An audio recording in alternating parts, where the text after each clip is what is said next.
Morning dear student, आज हम पढ़ेंगे हिंदी ग्रामर पार्ट 1 भाषा और व्याकरण।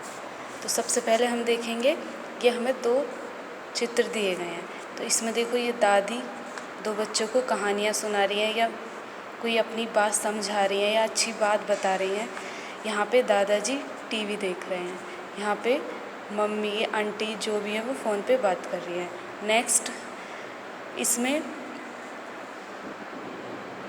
पिताजी पत्र लिख रहे हैं, बच्चा अपनी पढ़ाई कर रहा है, दादाजी अखबार पढ़ रहे हैं।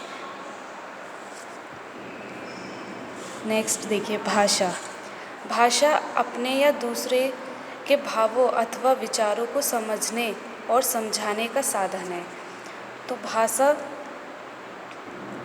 अगर हमारे मन में कोई विचार आया तो हम अपने विचार को या अपनी बात को किसी के सामने रखते हैं बोलकर, तो उसे हम भाषा कहते हैं, या लिख कर रखते हैं।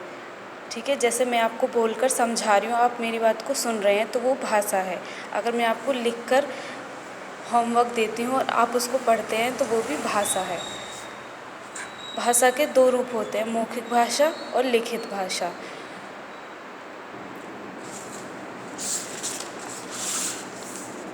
मौखिक भाषा कौन सी होती है? बोलकर कही गई बात और सुनकर समझी गई बात को मौखिक भाषा कहते हैं। यानी मैं आपको बोल रही हूँ, आप मेरी बात को सुन रहे हैं, तो ये मौखिक भाषा होती है। लिखित भाषा, जो बात लिखकर समझाई जाए और दूसरा बंदा उसे पढ़े, तो वो लिखित भाषा होती है।